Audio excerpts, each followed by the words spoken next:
그쪽이 직접 보기라도 했어요? 왜 생사람을 잡고 난리예요? 증거 없다고 지금 딱 잡아떼시는 거예요? 무고죄로 고소라도 해드릴까요? 더는 행패 부리지 말고 그냥 돌아가세요. CCTV 보여주시면 되겠네요. 제가 그걸 왜 보여드려야 하는데요?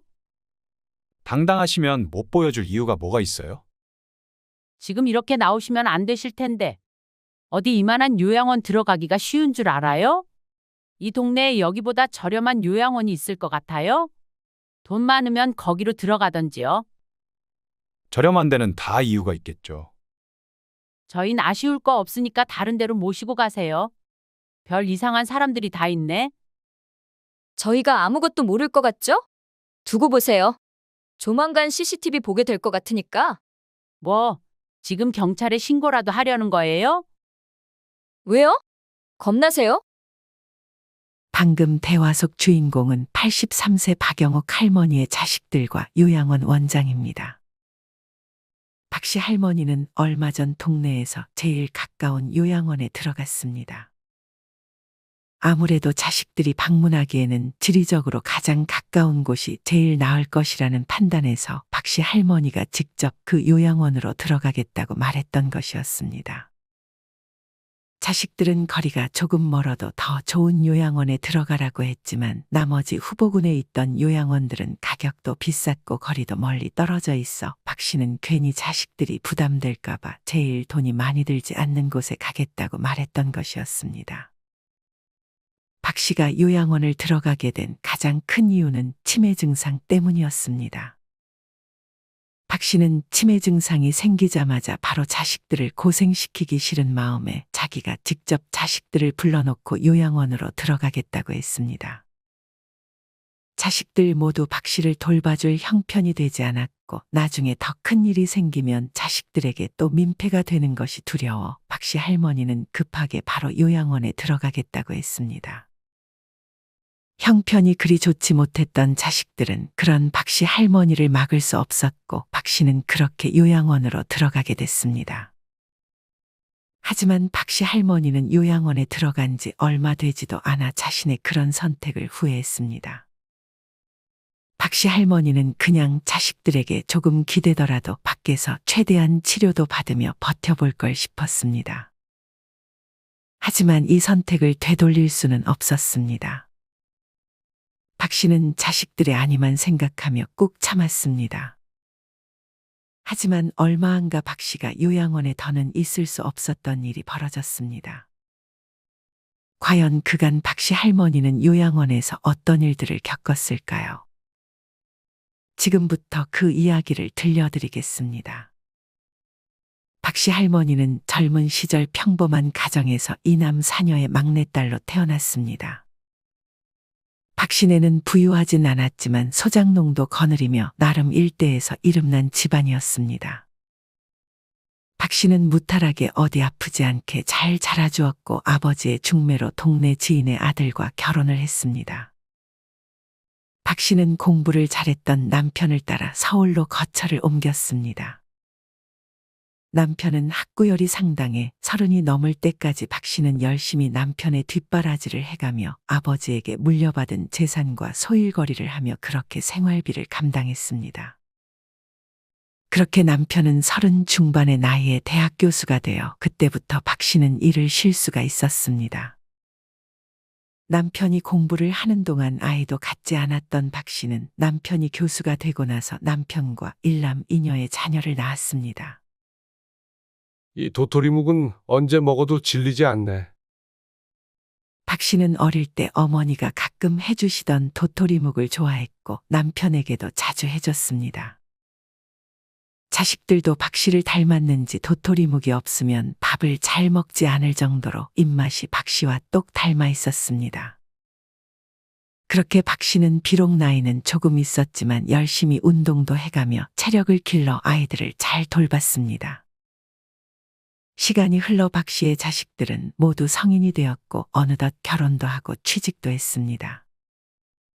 박 씨와 남편은 일찍이 돈에 대한 욕심이 거의 없었어서 자식들에게 지원도 많이 해주고 부족하지 않을 만큼만 자신들의 노후 자금을 남겨놨습니다. 아무리 대학 교수였다 해도 남편은 50대 초반에 교수가 적성에 맞지 않는다며 그만뒀고 그 이후에는 한 달에 200 정도 받으며 동네 서점에서 일을 했습니다. 그렇기에 엄청 넉넉한 형편은 아니었습니다. 큰아들은 대학 교수였던 아버지의 조언을 받아 기술 컨설팅 회사를 직접 차렸고 둘째 딸은 공무원 생활을 하다 경찰이 직업인 사위를 만나 결혼했습니다. 막내딸은 외국어 학과를 나와 외국어 학원에서 근무를 하더니 그곳에서 같이 근무하던 남자 선생님과 눈이 맞아 결혼했습니다. 막내는 한동안 남편과 한국에서 지내다가 남편의 고향이었던 미국으로 떠나 얼굴 보기가 어려웠습니다. 거기다 시차까지 있었지만 그래도 막내딸은 하루에 한 번씩 박 씨에게 전화해 안부를 물었습니다. 그렇게 박 씨는 남편과 함께 이제 둘이서 알콩달콩 살아갈 생각을 하고 있었습니다. 하지만 불행히도 남편은 막내가 손주 임신 소식을 전한 지 한 달 만에 폐암 진단을 받았습니다. 평소 흡연을 즐겨해 하루 한 갑 이상씩을 피우던 할아버지였기에 어찌 보면 피할 수 없는 결과였습니다. 내 친구 영식이는 나보다도 더한 꼴초인데도 아픈 데가 한 군데도 없는데 왜 나한테만 이런 일이? 박 씨의 남편은 하늘을 원망했고 박 씨는 그저 남편의 곁을 지켜주는 것밖에 해줄 수 있는 것이 없었습니다. 이미 암이 많이 전이되어 수술을 할 수 없었고 남편이 항암 치료를 거부해서 남편은 박 씨와 함께 집에서 살다 그렇게 세상을 떠났습니다. 박 씨는 그렇게 혼자가 됐습니다.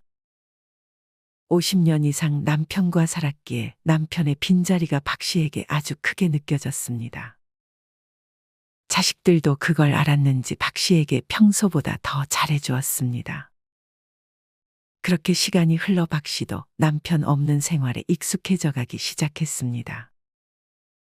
하지만 어느 순간부터 박 씨는 점점 물건을 어디다 뒀는지 자주 깜빡깜빡했습니다. 항상 물건을 제자리에 놓는 습관이 있던 남편이 있을 때는 물건을 못 찾아서 허둥댄 적이 없었지만 남편이 떠나고 나서는 점점 물건을 어디다 놨는지 찾는 시간이 길어졌습니다. 지갑을 못 찾아서 늦었어. 요새 자꾸 깜빡깜빡 하는 게 걱정이네. 박 씨는 간만에 근처에 사는 최 씨 할머니와 동네 어르신들이 즐겨 찾는 카페에서 대화를 나눴습니다. 치매 아니야? 그거 그냥 방치하면 큰일 나. 조기에 예방하는 게 최선이니까 얼른 병원 가봐. 그래야겠네. 그건 그렇고 나 아는 지인도 엊그제 요양원에 들어가 있고 뉴스에도 가끔 보면 요양원에서 생활하는 노인들이 보이는데 영 표정들이 안 좋아 보이더라. 내 미래의 모습인가 싶어 영 마음이 안 좋더라고. 요새 그런데 들어가는 건 특별한 것도 아니야. 다들 가기 전에 들리는 곳이잖아. 박 씨 할머니는 이때까지만 해도 요양원에 들어가는 것은 나중 일이라고 생각했습니다. 며칠 후 둘째 딸에게서 전화가 걸려왔습니다. 엄마, 사거리 앞에 우리 자주 가던 카페 있지? 거기서 내일 차 한잔하자. 나 내일 쉬는 날이라. 좋지. 시간 맞춰서 갈게. 자식들은 결혼을 하고도 항상 박 씨를 챙겼고 박 씨는 다른 자식들은 결혼하면 다 남이 된다고 하던데 자신은 참 복받은 것이라는 생각도 들었습니다. 박 씨는 딸에게 선물로 줄 옷도 챙겨서 딸과 자주 가던 동네 카페로 향했습니다. 그렇게 길을 걷다가 박 씨는 문득 정신을 차려보니 지금 서 있는 곳이 낯선 느낌이 들었고 여기가 어디인지 갑자기 아무 생각도 들지 않았습니다. 박 씨는 딸이 기다릴까 싶어 얼른 딸에게 전화를 걸었습니다. 지연아, 엄마? 왜 안 와? 내가 갑자기 그 카페 위치가 생각이 안 나네. 갑자기 왜 그래? 여기 한두 번 와본 것도 아니고.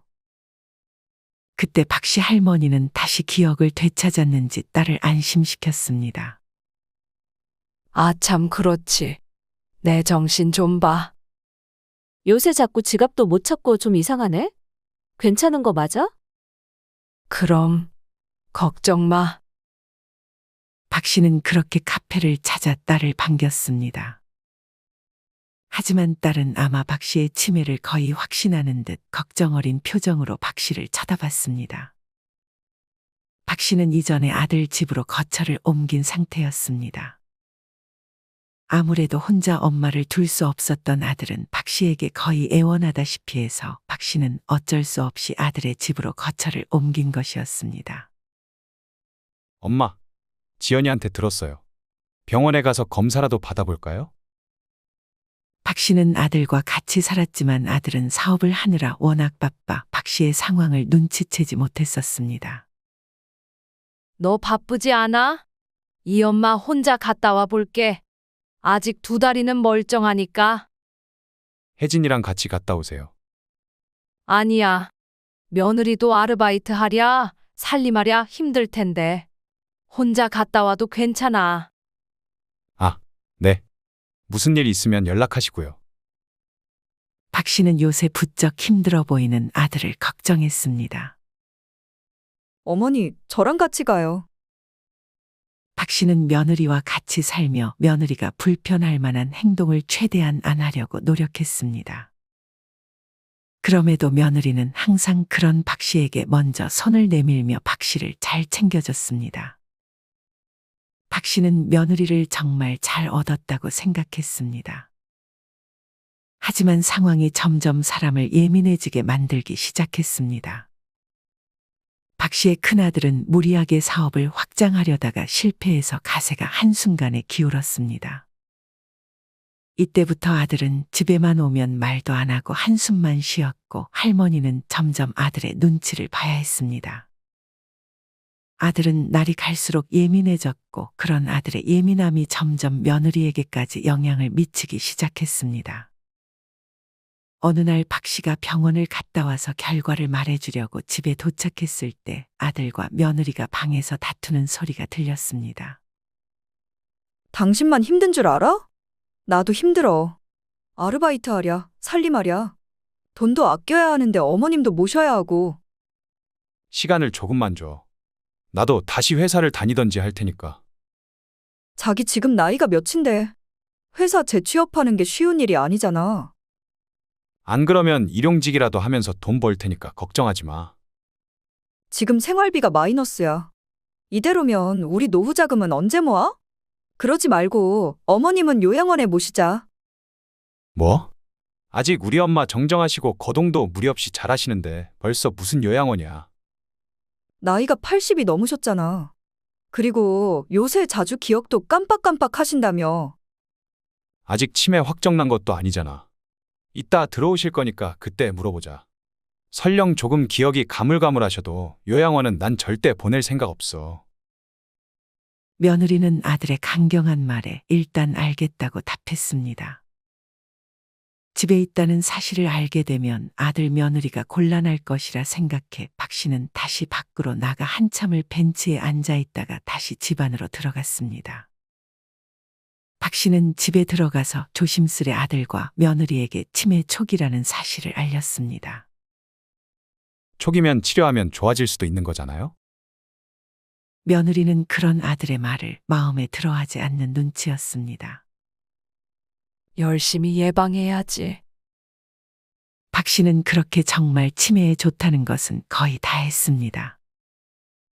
그림도 그리고 낱말 맞추기, 산수 등 혼자 공부해서 그렇게 열심히 더 상태가 악화되지 않게 노력했습니다.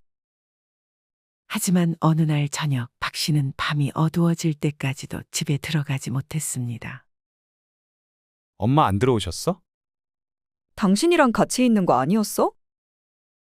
그제서야 박 씨가 사라졌다는 사실을 안 아들 며느리는 급히 밖으로 나가 박 씨를 찾았습니다. 동네를 두세 바퀴 돌던 아들과 며느리가 안 되겠다 싶어 경찰에 신고하려던 찰나에 박 씨가 멀리서 아들을 불렀습니다. 지영아, 엄마 대체 어디 갔다 오시는 거예요? 버스를 탔는데 내릴 곳을 놓쳐서 몇 정거장 걸어오느라 그랬어. 하지만 박 씨의 이 말은 거짓말이었습니다. 박 씨는 사실 외출하다 다시 한번 길을 잃어 한동안 집을 찾지 못하다가 기억이 돌아와 다시 집으로 향한 것이었습니다. 하지만 아들이 걱정할까봐 그것보다 자신의 지금 상태를 아무도 알지 못했으면 하는 마음에 거짓말을 했던 것이었습니다. 그럼 다행이네요. 혹시 길을 잃었다거나 그런 건 아니죠? 그런 건 아니야. 다행히도 아주 가끔 증세가 있긴 했지만 더욱 심해지지는 않고 있었습니다. 박 씨는 더 심해지지 않는다는 사실에 감사해하며 살고 있었습니다. 그러던 어느 날 산책을 좋아하는 박 씨는 여느 때와 같이 공원을 걷고 있었습니다. 멀리 나갔다가는 또 기억이 언제 어떻게 될지 몰라 자식들이 찾기 쉬운 집 근처의 산책로에서만 운동을 하던 박 씨였습니다. 그렇게 공원을 돌던 박 씨에게 느닷없이 어린이가 자전거를 타고 갑자기 나타나 박 씨는 자전거에 치여 넘어졌습니다. 대비를 못하고 넘어진 박 씨는 그만 고관절을 다쳤습니다. 지금 박 씨의 나이에 고관절 부상은 매우 치명적이었습니다. 넘어진 아이는 울고 있었고 그 아이의 엄마는 넘어진 박 씨는 거들떠 보지도 않고 자기 아이만 데리고 집으로 들어가 버렸습니다. 박 씨는 그 와중에 우는 아이를 달래려 했지만 몸이 잘 움직이지 않았습니다. 근처를 지나던 동네 주민이 박 씨를 발견해 대신 신고를 해줬고 박 씨는 이번 일로 입원을 해야 했습니다. 다행히 돈은 둘째 딸과 막내가 반반 부담해서 보내줬습니다. 그렇게 시간이 조금 지나 어느 정도 뼈가 붙자 박 씨는 퇴원을 해서 다시 아들네 집으로 돌아갔습니다. 이맘쯤 아들은 눈을 낮춰 중소기업에 취직을 했고 생활비가 부족했던 며느리는 아르바이트 하는 시간을 늘려 어느덧 아들과 며느리는 맞벌이 부부가 됐습니다. 거동만큼은 문제 없었던 할머니는 뼈가 잘 붙긴 했지만 혼자서는 이제 거동이 불편해져 당분간은 돌봐줄 사람이 필요했습니다. 아니면 박 씨는 거의 기어서 집안에서만 생활해야 했습니다. 막내 딸은 아직도 해외에 있었고 둘째 딸은 남편이 지방에 발령이 나면서 지방으로 이사를 간 상태에 어린 손주들까지 있어 박 씨를 돌봐줄 여건이 되지 않았습니다. 이제껏 며느리를 홀로 키워온 안사돈도 역시 몸이 안 좋아져 며느리는 자기 엄마도 돌봐줘야 하는 지경에 이르렀습니다. 또 아들의 사업이 망하고 나서 손주들에게까지 짜증과 신경질을 부리는 날이 늘어가자 며느리는 더 이상 참지 못하겠는지 다시 한번 박 씨의 아들에게 요양원에 대한 얘기를 꺼냈습니다. 강경한 며느리의 태도에 박 씨의 아들은 내키지 않았지만 지난번처럼 강경하게 나가지는 못했습니다. 이후 얼마 안 있어 박 씨 할머니의 생일에 정말 오랜만에 온 가족이 모였습니다. 이날은 지방에 살던 둘째 내외뿐만 아니라 3년 만에 막내딸과 사위가 손주들까지 데리고 할머니가 있는 집에 방문했습니다. 어찌나 두 손 무겁게 오던지 막내딸은 차와 집을 왔다 갔다 하며 준비한 선물들을 할머니에게 건넸습니다.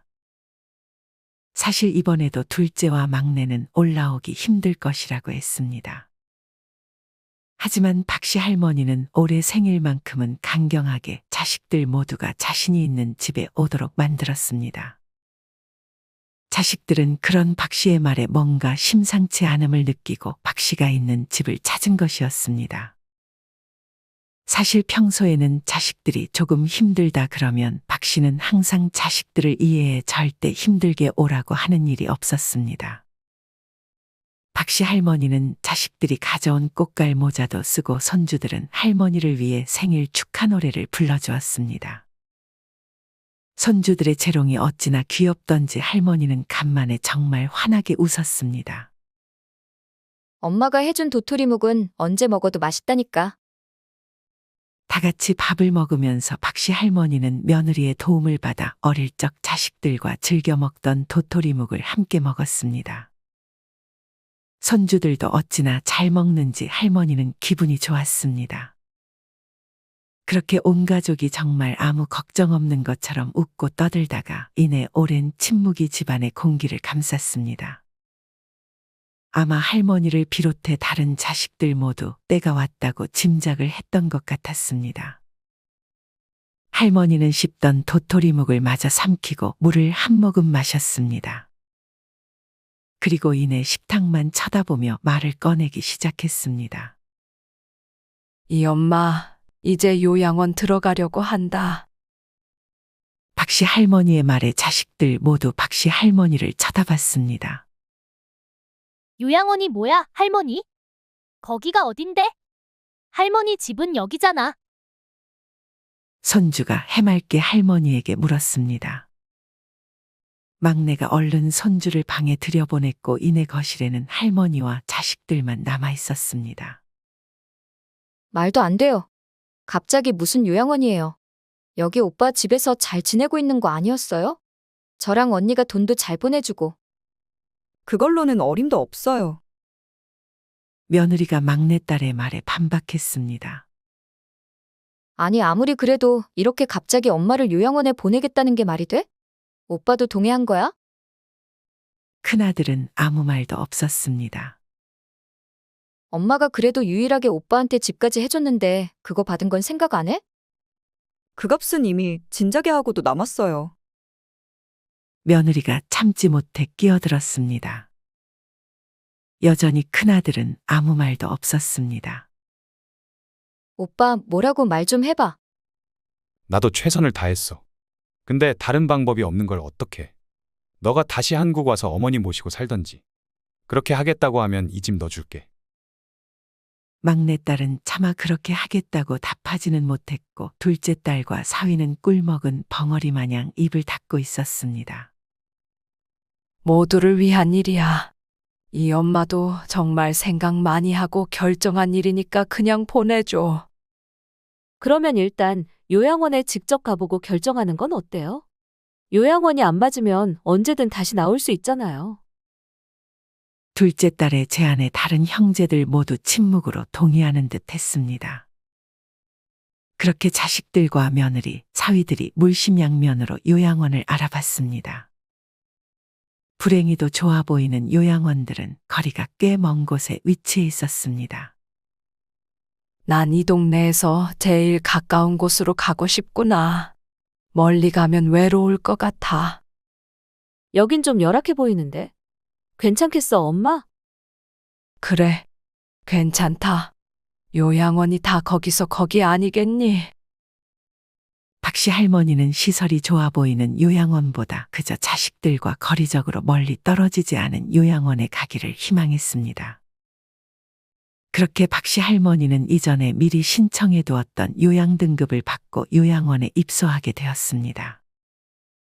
다행히 박씨 할머니가 들어가기를 원했던 요양원의 자리가 많이 남아 있었습니다. 아들, 딸과 함께 박씨 할머니가 요양원 안으로 들어가자 요양원 원장 63세 이은미 씨가 등장했습니다. 요즘에는 치매라는 부정적인 이미지를 개선하기 위해 치매 대신에 인지증이라는 말을 써요. 가족분들도 이렇게 불안감을 주지 않게 우리 할머니를 도와주셔야 해요. 네. 감사합니다. 자식들과 박씨 할머니도 친절하게 설명해주는 요양원 원장에게 신뢰감이 생겼습니다. 그렇게 원장은 자식들과 박씨 할머니를 데리고 요양원을 소개했습니다. 인지 능력을 향상시키기 위해 낱말 맞추기나 스트레칭 등 프로그램이 잘 되어 있는 것 같았습니다. 그 순간 요양원 원장이 지나갈 때 요양원에 있던 할머니, 할아버지들이 놀라고 무서운 것이라도 본 것처럼 뒷걸음질을 쳤습니다. 어떤 분은 뒤로 낮아빠지기도 해서 자식들과 박씨 할머니는 요양원 원장을 쳐다봤습니다. 요양원 원장은 태연하게 답했습니다. 저분들은 여기 들어오신 지 얼마 안 된 분들이라 낯설어서 그러는 거예요. 저분들도 인지저하증이 어느 정도 진행된 분들이라. 요양원 원장은 놀라 뒤로 자빠진 노인을 직접 챙기지 않고 요양보호사를 불러 대신 챙기게 했습니다. 그러고는 요양원 소개를 이어갔습니다. 할머니가 지낼 방은 여기예요. 여기 다른 할머니들이랑 사이좋게 지내시고요. 할머니가 새로 들어왔지만 그 방에 있는 할머니들은 인기척을 듣지 못했는지 다들 누워 있었습니다. 자식들은 박씨 할머니에게 인사를 하고 돌아갈 준비를 하고 있었습니다.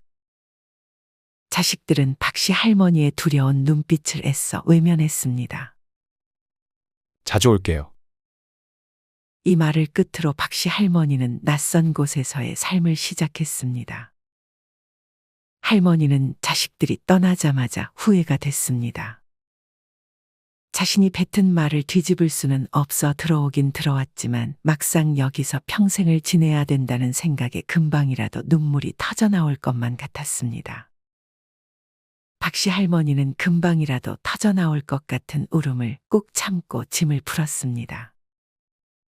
그렇게 할머니는 요양원에 온 첫날 잠을 한숨도 자지 못했습니다. 뜬 눈으로 밤을 지새운 할머니는 다음날 배가 고팠습니다. 그도 그럴 것이 전날 마음이 싱숭생숭했던 탓에 밥도 제대로 먹지 않고 들어갔기 때문이었습니다. 아침 먹을 시간이 조금 지나서야 식사가 나왔습니다. 그리고 그 다음 식사는 저녁이 되기 전에 나왔는데 하루에 2끼만 주는 것 같았습니다. 근데 나오는 반찬들이 영 시원치가 않았습니다. 두부 한 조각에 김치 몇 조각이 건더기 없는 국물과 밥이 전부였습니다. 아무리 저렴한 요양원이었다 해도 이건 너무 부실했습니다. 그렇다고 중간에 간식을 주는 것도 아니었습니다. 밥 좀 더 줘요. 다른 할머니가 요양보호사에게 밥을 더 달라며 불만을 토로했습니다. 살이 조금 있는 할머니였는데 점점 살이 빠지는 것 같은 느낌이 들었습니다. 건강을 위해서 그만큼만 드리는 거예요. 많이 드시면 안 좋아요. 건강을 위해서라지만 박씨 할머니가 느끼기에는 많이 먹으면 자기들이 갈아야 할 기저귀 수가 많아지니까 조금만 먹이는 거 아닌가 하는 의심을 지울 수 없었습니다. 그러던 어느 날 복도를 지나던 할머니가 누군가의 고함에 화들짝 놀라 소음의 근원지를 찾아갔습니다. 이맘쯤 그래도 박씨 할머니는 재활을 잘해서 다시 혼자 어느 정도 걸을 수는 있었습니다. 복도에는 아무도 없었고 요양보호사들 전부 그 안에 있는 듯 했습니다. 박씨 할머니는 몰래 그 안을 들여다봤습니다. 어떤 병실에서 나이 든 할아버지를 요양보호사 여러 명이서 침대에 묶어두고 있는 중이었습니다. 사지도 멀쩡하고 정신도 멀쩡한데 이놈들아, 왜 나를 묶어두는 거야? 알고 보니 이 할아버지는 치매의 정도가 약해서 저렇게까지 할 필요가 없음에도 자꾸 돌아다니는 할아버지를 요양보호사들이 귀찮다는 이유로 신체 억제대를 사용했던 것이었습니다. 심지어 어떤 할머니에게는 대소변을 가리는데 문제가 없음에도 요양원 업무 효율상 기저귀를 강제로 착용해버렸습니다. 이렇게 자기들이 편하게 근무하려고 할머니, 할아버지에게 자신들의 규칙을 강요하고 있었던 것이었습니다. 박씨 할머니는 직접 그 장면을 두 눈으로 목격하니 두려운 마음이 들었습니다. 박씨 할머니는 두 손 두 발이 묶이고 싶지도 지금 당장 기저귀를 차고 싶지도 않았습니다. 그 순간 요양보호사 2명이 기저귀와 두 손을 묶을 줄 같은 것을 들고 박씨가 있는 방으로 들어왔습니다.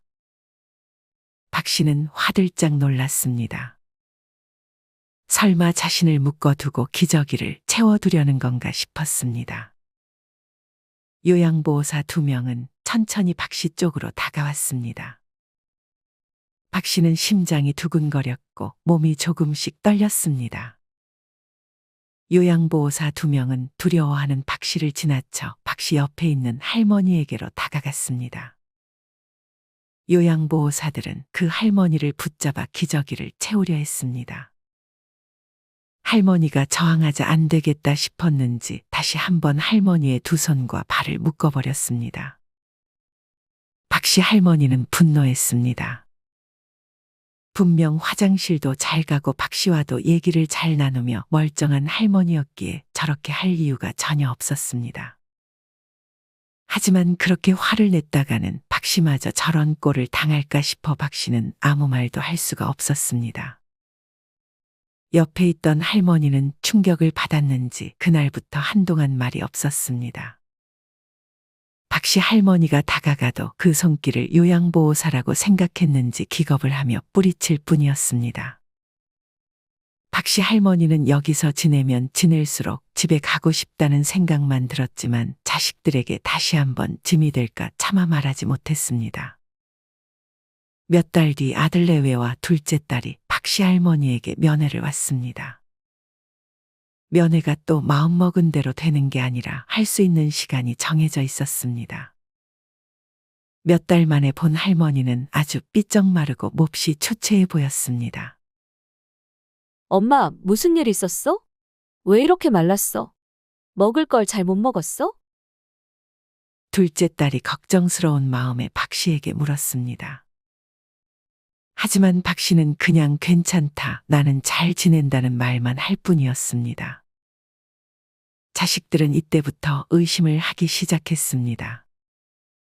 그런 자식들과 박씨 할머니에게 요양원 원장이 다가와 어머니는 이 안에서 적응도 잘하고 잘 지내니까 걱정 말라는 말을 꺼냈습니다.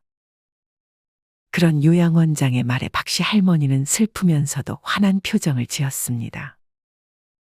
그렇게 자식들이 돌아가고 다시 한번 몇 달이 흘렀습니다. 그 사이 자식들이 몇 번 더 면회를 왔고 익숙해진 건지 해탈한 건지 박씨 할머니도 어느덧 요양원에서의 생활에 적응해 가고 있었습니다. 박씨 할머니가 자식들이 싸준 도시락통에 담겨진 도토리묵을 먹고 있던 그때 요양보호사 2명이 기저귀와 밧줄을 들고 다시금 박씨 할머니가 있는 방으로 성큼성큼 들어왔습니다. 두 요양보호사는 고민도 하지 않고 박씨 할머니에게로 다가와 박씨 할머니가 먹고 있던 것을 빼서 잠시 옆에 두고 박씨 할머니에게 기저귀를 채우려 하기 시작했습니다. 이게 뭐 하는 거야, 이놈들아. 박씨 할머니는 한 번도 대소변 실수를 한 적이 없었는데 규율이라며 옆에 할머니처럼 강제로 기저귀를 채우려 했습니다. 박씨 할머니는 강하게 저항했습니다. 그 순간 밖이 소란스러웠습니다. 박씨 할머니에게 강제로 기저귀를 채우려던 두 요양보호사는 기저귀 채우려던 걸 멈추고 밖으로 나갔습니다. 경찰입니다. 이은미 씨, 당신을 노인 학대 혐의로 체포합니다. 노인 학대라뇨? 그게 무슨 말씀이세요? CCTV 확보했고 경찰서로 같이 가주셔야겠습니다. 박 씨도 잠깐 복도로 나와 그 상황을 지켜봤습니다. 어찌된 영문인가 하니 지난번 면회 때 의아함을 느낀 박 씨 할머니의 딸이 경찰이었던 사위의 도움을 받아 박 씨 할머니가 항상 착용하는 머리핀에 소형 카메라를 달아놓고 그것으로 요양원의 실상을 알게 돼서 경찰에 신고했던 것이었습니다. 할머니는 그 머리핀을 꽂고 이곳저곳 돌아다니며 강제로 약을 먹이거나 밧줄을 채우고 심지어 폭행을 하는 장면까지도 많이 보게 됐는데 그 장면들이 고스란히 녹화되고 있던 것이었습니다. 심지어 강하게 저항한다 싶으면 요양원장은 심하게 노인들을 다뤘고 결박 등 학대 정황이 정확하게 담겨 잡혀간 것이었습니다. 업무상 주의 의무를 위반하고 학대 혐의가 인정된 요양원장은 그대로 1심에서 실형을 선고받았습니다. CCTV를 본 자식들은 더 이상 박 씨 할머니를 요양원에서 지내게 할 수 없어 큰아들은 다시 박 씨 할머니를 집으로 데려왔습니다.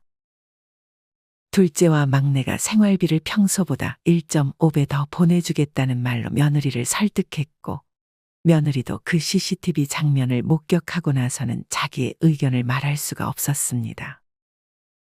박 씨 할머니는 아들 집에 오고서도 가끔 무섭고 두려워서 몸을 떨거나 갑자기 소리를 지르고 악몽을 꾸는 날이 많아졌습니다.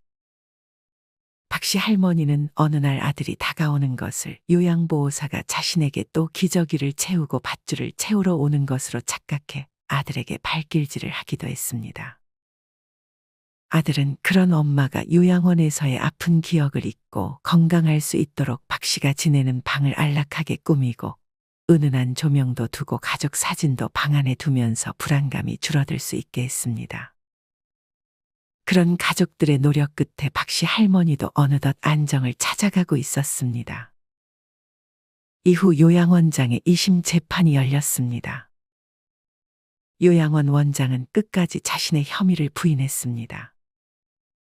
박씨 할머니는 용기를 내서 자신보다 더 아프고 나약한 다른 요양원 환자들을 대신해 직접 법원에 가서 다른 사람들이 당했던 학대의 장면을 증언했습니다. 그렇게 여러 증거들과 증언들을 고려해 요양원장은 더 큰 실형을 선고받았고 학대를 했던 요양보호사들도 실형을 피할 수 없었습니다. 자식들은 그런 박씨 할머니에게 고생 많았다며 할머니가 좋아하는 도토리묵 집에 가서 파전과 홍어 무침을 함께 먹으며 다시는 엄마를 요양원에 보낼 일은 없다고 안심시켰습니다. 물론 이후에 또 상황이 어떻게 바뀌어서 박씨가 요양원에 다시금 들어갈지는 알 수 없었지만 박씨는 그때까지 요양원을 서둘러서 급하게 들어가야겠다는 생각은 하지 않고 최대한 건강하게 내 한 몸 잘 보살펴서 오래도록 이 밖에서 자유를 즐길 생각으로 열심히 건강을 챙기려 노력하고 있습니다. 여러분은 이런 박씨 할머니의 이야기를 어떻게 들으셨나요? 최근에는 치매를 인지증으로 용어를 바꾸자는 논의도 있고 요양원에 대한 인식도 바뀌고 있지만 아직은 개선되어야 할 부분이 많이 남은 것 같습니다. 그래도 최근 입소노인 강제묶임 학대가 빈번하다며 요양원 강박 금지 법안이 처음으로 발의되는 등 노력이 조금씩은 보이는 것 같습니다. 이렇게 국가 차원에서도 고령화되는 사회에 대응해 얼른 요양원과 요양보호사들에 대한 지원이 늘어나고 더욱더 사회적으로도 다양한 노력들이 이루어져야 할 것 같습니다. 많은 분들이 상황상 여건이 되지 않아 어쩔 수 없이 요양원에 가는 것을 피할 수 없게 되지만 사실 내 집이 결국 최고이고 내 집에서 삶을 마감하기를 희망하는 분들이 많을 것입니다. 그렇기 때문에 만약 자식들을 생각해 요양원에 성급하게 들어갈 생각을 하는 것보다는 나 자신을 위해 요양원을 들어가는 것을 최대한 늦추는 것이 좋지 않을까 생각합니다. 우리 부모님들은 한평생 자식들을 위해 사셨는데 마지막까지 자식들을 배려한다는 이유로 요양원에 들어가는 걸 서두르지는 않으셨으면 좋겠습니다. 무엇보다 결국 요양원을 가지 않으려면 심신이 건강하고 어느 정도의 재산도 있어야 하기 때문에 건강과 재산, 이 두 가지도 끝까지 잘 지키셨으면 좋겠습니다. 이상으로 오늘의 영상을 마치겠습니다. 우리 모든 구독자분들의 행복한 여생을 응원합니다. 다음에 더 흥미로운 이야기로 찾아뵙겠습니다. 감사합니다.